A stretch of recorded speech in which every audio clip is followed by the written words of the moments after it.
15 things you didn't know about Renault.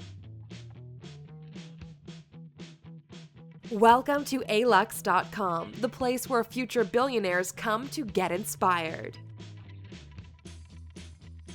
Hello Aluxers, and welcome to another exciting original video presented by Alux.com. Today we're revealing some interesting and surprising facts about Renault, one of the longest running and most successful French automobile brands in history. The Renault Corporation was established in 1899 by brothers Louis, Marcel, and Fernand Renault, and the first Renault car, called the Renault Voiturette 1CV, was actually sold in 1899. Renault's major focus in the early years was motor racing, and the brand made a name for itself by Marcel and Louis successfully competing in a number of races. However, after Marcel was tragically killed in the 1903 Paris-Madrid race, Louis never raced again, although the Renault brand remained heavily involved in the sport. After the First and Second World War, Renault was owned by the French government, and it successfully expanded production with cars like the incredibly popular Renault 4. In 1996, Renault became a privatized company, although the French government still owns about 20%. In 1999, Renault and Nissan signed an alliance, with Renault taking a 36.8% share in Nissan. Renault has since acquired a 70% stake in the South Korean-based Samsung Motors and a 25% share in AvtoVAZ, Russia's leading car manufacturer. Renault has laid out an ambitious plan for the future with a major focus on electric and autonomous vehicles.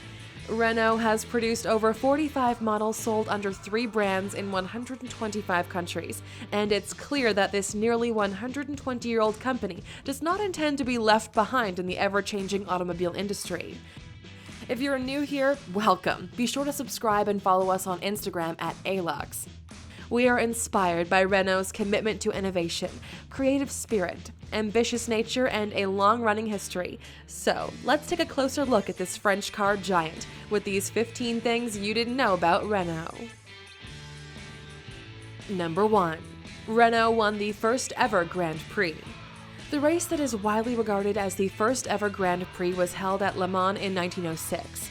A total of 32 cars competed in a 64-mile circuit broken into 2 days. 6 laps completed in the first day, and the final 6 completed the following day.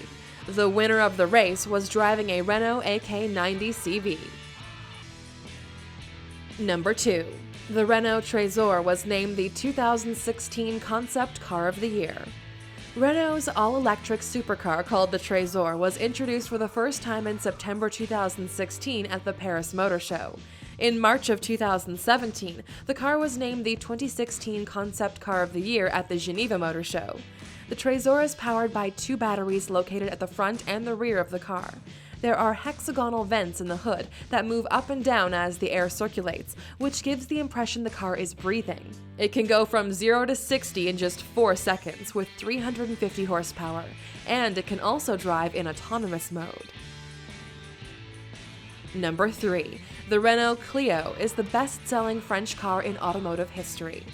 The Renault Clio was launched in 1990 and has consistently been one of the best-selling cars in Europe ever since. It is the #1 best-selling car in France, with more than 13 million sold to date, and it's also the best-selling French car in automotive history. Number 4.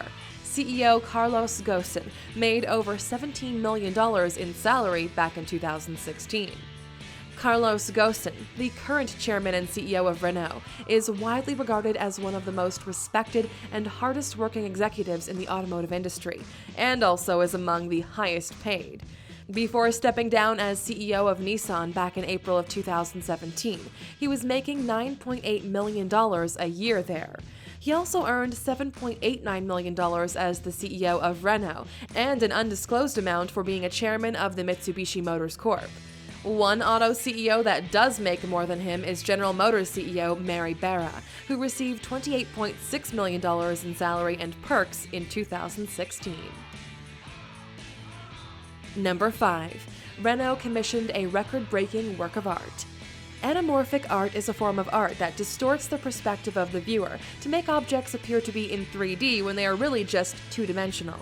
In 2013, Renault commissioned a 43,820 square feet anamorphic print that earned a Guinness World Record for largest artwork of its kind in the world. The print presents an aerial view of a city and rural area that gives pedestrians the feeling that they are walking on a glass bridge over mountains, water, and skyscrapers. The incredibly detailed print took 5 months to create, and it's located in the Lyon city center in France. Number 6.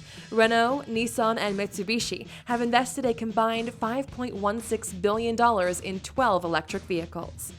Renault, Nissan, and Mitsubishi have decided to combine their efforts and resources to launch 12 new all-electric vehicles by 2022 with an investment of $5.16 billion. The companies are already linked together because Renault owns a large portion of Nissan, and Nissan has effective control of Mitsubishi, but they typically operate as 3 separate companies. The companies unveiled a new logo to represent their alliance. The alliance has committed to producing 12 all-electric vehicles, and Renault will be responsible for 8 of them. Number 7. In the early years, Renault's primary business was manufacturing taxis. In 1905, Renault turned their focus to producing a fleet of taxis, and by 1907, most of the taxis in London and Paris had been built by the company, and they had the highest percentage of foreign brand taxis used in New York City as well. Their taxis were also used by the French military to transport troops in World War I. In 1908, the Renault brand produced 3,575 vehicles, making it France's largest car manufacturer.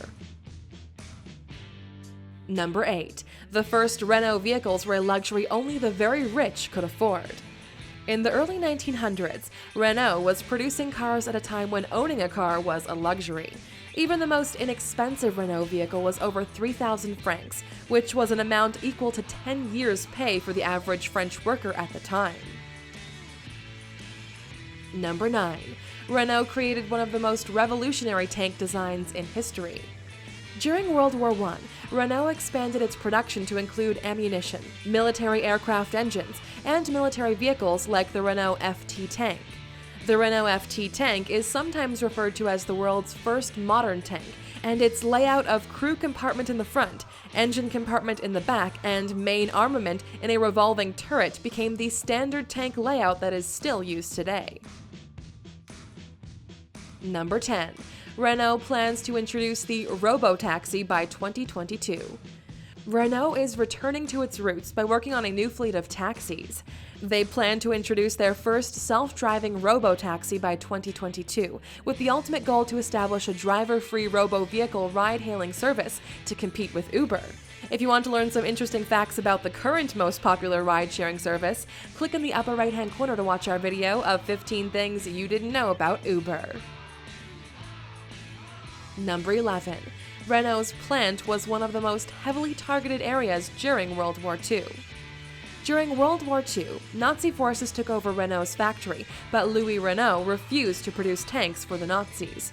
However, the factory did produce many trucks for the Nazis, which made it a target of the Allied forces.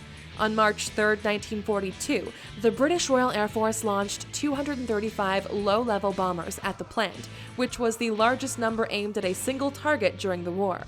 The plant was destroyed when 460 tons of bombs were dropped on the plant and its immediate surroundings. There were also many civilian casualties. Renault attempted to rebuild the factory, but it was bombed 3 more times by the American military. After the liberation of Paris, the factory was able to be rebuilt. Number 12. Renault has used film as a form of advertising since 1899. Renault has used film as a form of advertising since the beginning of the company back in 1899. A Renault Voiturette Type A was driven by Louis Renault in one of the earliest films by the Lumiere brothers, who were among the first filmmakers in history. Also during the 1920s, Renault invested in some films set in Africa that featured their cars to promote the reliability of their vehicles in tough conditions. Renault continues its connection with film by being a sponsor of the Cannes Film Festival since 1983, as well as other film festivals, including the Venice Film Festival and the BFI London Film Festival. Number 13. Renault plans to increase production 44% by 2023.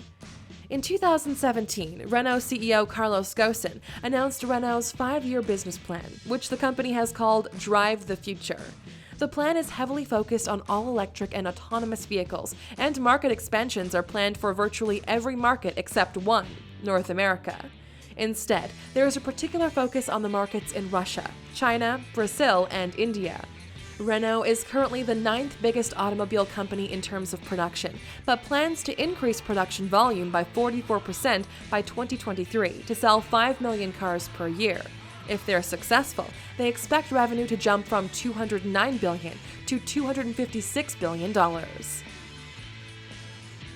Number 14. Renault is designing a car that doubles as a spare room for your home. The concept car called the Symbios was introduced in September of 2017 at the Frankfurt Motor Show. The car's batteries are stored flat in its floor, and the car drives on its own, so the front seats can fully rotate so all occupants can interact face-to-face while traveling.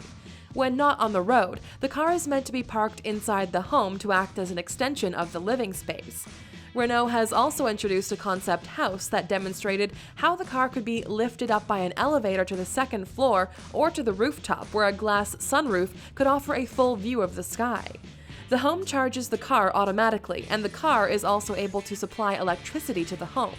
Renault says the car and home would work symbiotically to anticipate the needs of the owner.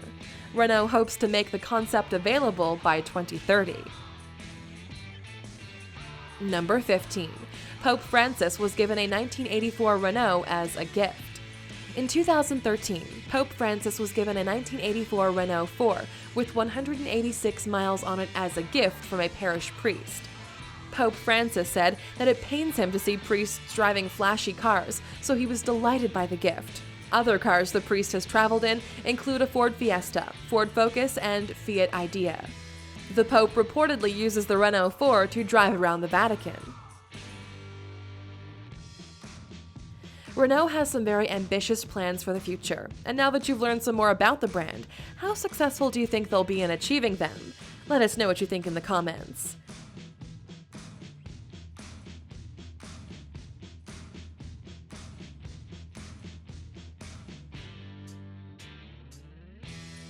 Still here? Here's a bonus fact just for you.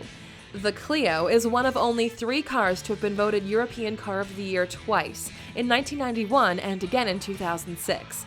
The only other 2 cars that achieved that honor were the Volkswagen Golf and the Opel Astra. Thank you for spending some time with us, Aluxer. Make sure to subscribe so you never miss a video. If you want more, we handpicked these videos you might enjoy, or head over to Alux.com for the best in fine living content on the planet. Be a part of the largest community of luxury enthusiasts in the world and tell your story.